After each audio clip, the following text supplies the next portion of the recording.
got to tell me a little bit about Mom's Night. I've heard some, what do you do on Mom's Night? Well, we have 3 peer support groups. So we have Mom's Night and Dad's Night, and we have a teen group.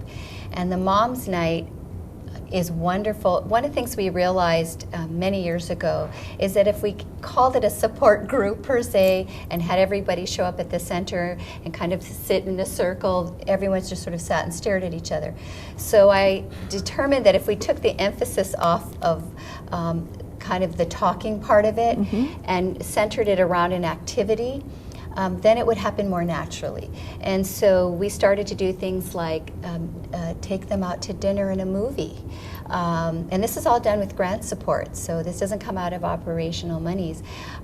Take them to, we've had local salons, particularly those that train the new stylists like Ulupono and Kaimuki. Paul Brown? This is Paul Mitchell. I believe Paul Brown. Paul Brown. Is it Paul Brown? I'm so sorry.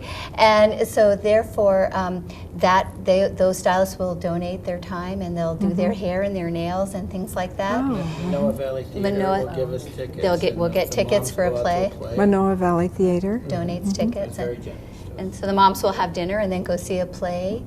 So there's just a variety of different, they've done karaoke nights where they'll go out and sing. That sounds like fun. Yeah, and they'll bring, we'll bring in the food for them. And so these are wonderful. And then the mom, it's very natural because there's no assumption that you have to share anything. It's very non-threatening. So the moms come and just talk story, and they can talk about their kids and what's going on, or they can talk about something else entirely.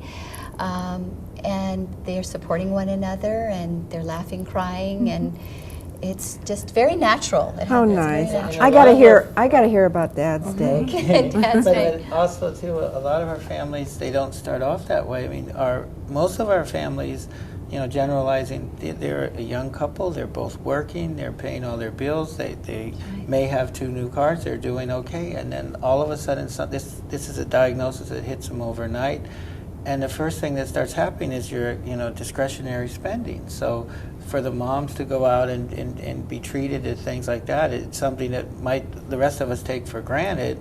But Perhaps when your one budgets are parent strained, does not work, stops working. That's great. a lot of times, and just they're even separated from the dad, maybe at home with the other 2 kids. I mean, and watching them, the mom's in the hospital, and they see each other as they trade off.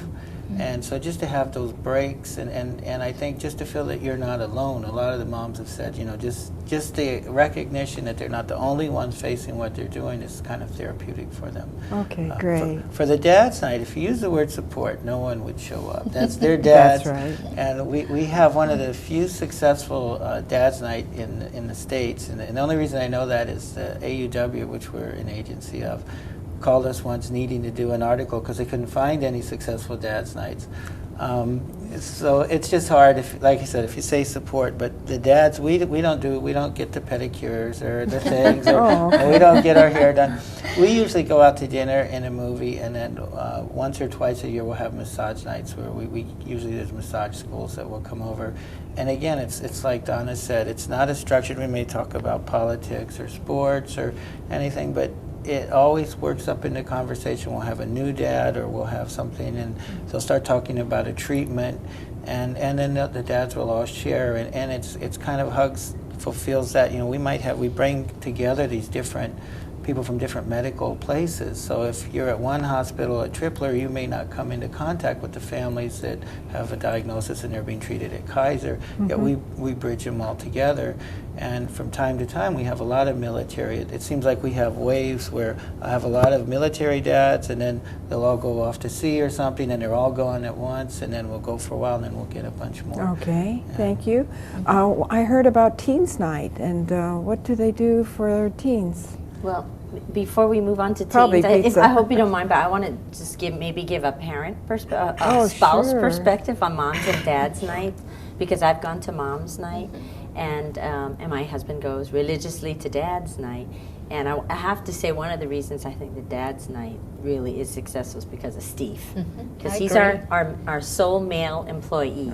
And he really makes a big difference. And And I think what the moms and dads nights provide, similar to respite, where the husband and wife can take a break together, but now it's the mom or dad by themselves gets a break, because it's on a weeknight, so that means the other parent needs to cover, because we don't get home till maybe 9 or 10, so it's our chance to get a little break, and then we get a chance to, as they said, relax, sit and talk.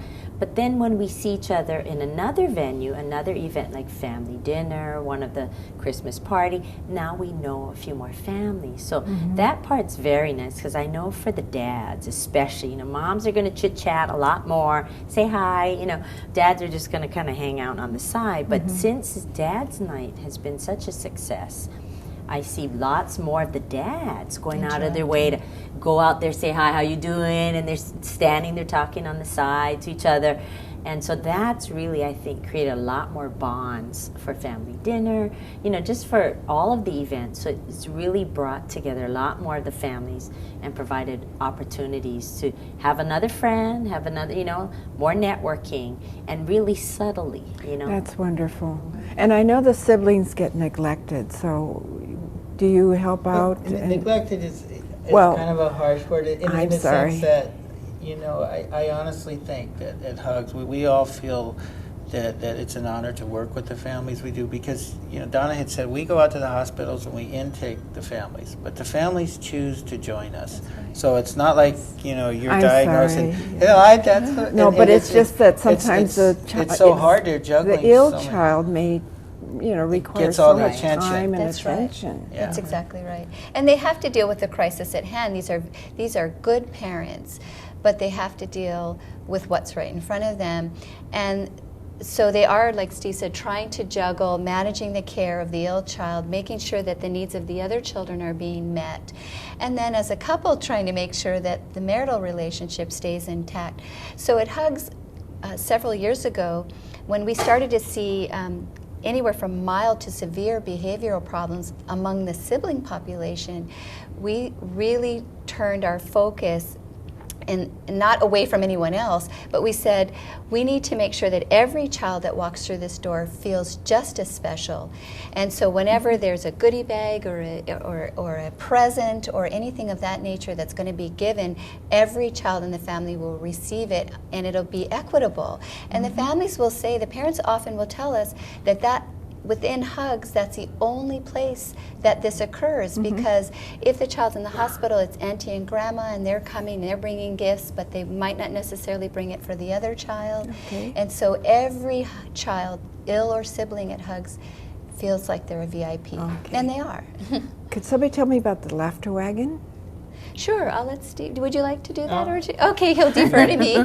The Laughter Wagon was a program we actually inherited from another organization that is an outreach program that benefits far more than just the children that are Hugs children. So Laughter Wagon is basically when we go into the hospital setting, our volunteers who we've trained have also gone through an orientation at that particular hospital. So if we took Kapiolani as an example, they would have gone through 2 orientations, and they would go into this setting and they would be playing with the children either bedside, interactive play, so board games and craft activities. They might read to them, or they may play with children in the playroom, and it's up to the social worker that day where they're best utilized.